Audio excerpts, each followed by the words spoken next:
Okay.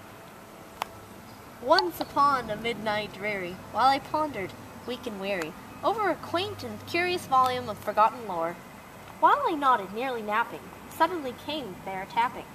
"'Tis some visitor," I muttered, tapping at my chamber door. "Only this and nothing more." Ah, distinctly I remember it. It was in the bleak December, and each separate dying ember wrought its ghost upon the floor.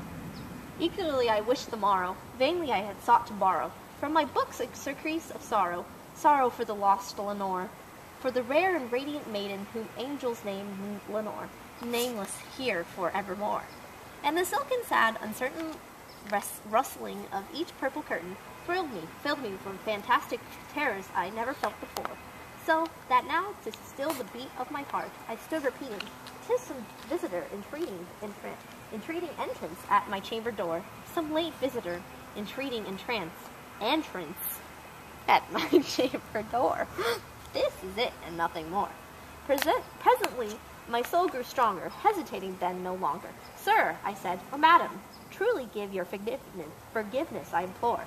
But the fact is I was napping, and so gently you came rapping, and so faintly you came tapping at my chamber door, that I was scarce and was sure I heard you. Here I opened wide the door. Dark is there, and nothing more. Deep into the darkness peering, long I stood there wondering, fearing, doubting, dreaming dreams no mortal ever dared to dream before. But the silence was unbroken, and the stillness gave no token, and the only word spoken was the whispered word, 'Lenore?' This I whispered, and an echo murmured back the word, 'Lenore.' Merely this and nothing more. Back into the chamber turning, all my soul within me burning. Soon again I heard a tapping somewhat louder than before. "Surely," I said, "surely that is something at my window lattice.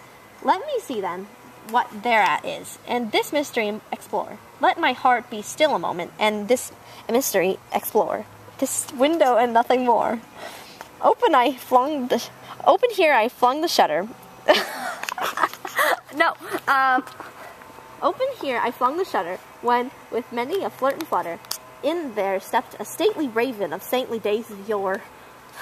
Not the least obeisance made he, not a minute stopped or stayed he, but with mien of lord or lady, perched above my chamber door, perched upon a bust of Pallas just above my chamber door, perched and sat, nothing more.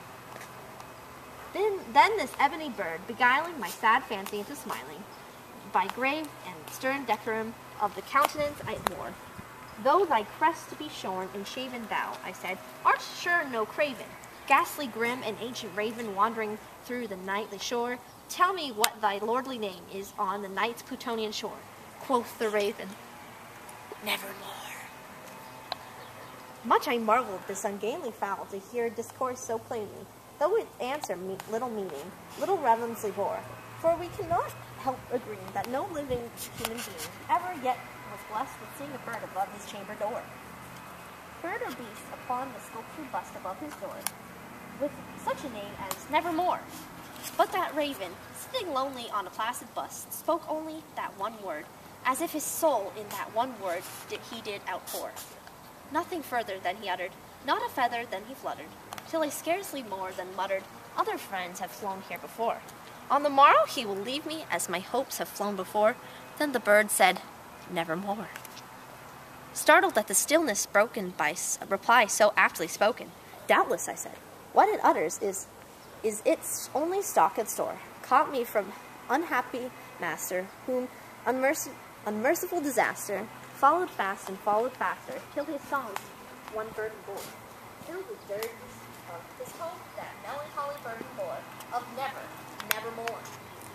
But the raven still beguiling my sad fancy into smiling, straight I wheeled a cushioned seat in front of her and bust and door.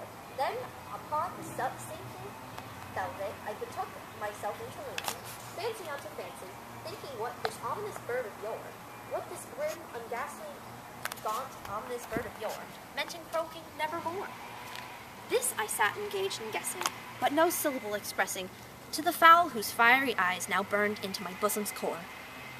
To this and this I sat divining, with my head at ease reclining, on the velvet cushions lining that the lamplight gloating o'er, but whose velvet violet lining with the lamplight gloating o'er. She shall press, nevermore. Then, methought, the air grew denser, perfumed from an unseen censer, swung by seraphim, whose footfalls tinkled on the tufted floor. Wretch, I cried, thy God hath lent thee, by these angels he hath sent thee. Respite, nepenthe, from thy memories of Lenore. Quaff this kind of nepenthe, and forget this lost Lenore. Quoth the raven, nevermore. Prophet, I said, thing of evil, prophet still, if bird or devil, whether tempter sent, or whether tempest tossed thee here ashore, desolate yet undaunted, on this desert land enchant. On this home of by horror haunted, tell me truly, I implore, is there a balmy village? Tell me, I implore. Quoth the raven, nevermore. Be that word our sign of parting, bird or fiend, I shrieked, upstarting, get thee back into Tempest and the night's Plutonian shore. Leave no black plume as a token of that lie thy soul hath spoken. Leave my loneliness unbroken. Quit the bust above my door. Take thy beak from out my heart, and take thy form from off my door. Quoth the raven, nevermore. And the raven, never flitting, still is sitting, on the proud bust of Pallas, just above the chamber door, O God. And his eyes have all the seeming of a demon that is dreaming, and the lamp light o'er him streaming throws his shadow on the floor. And my soul from out that shadow that lies floating on the floor shall be lifted nevermore.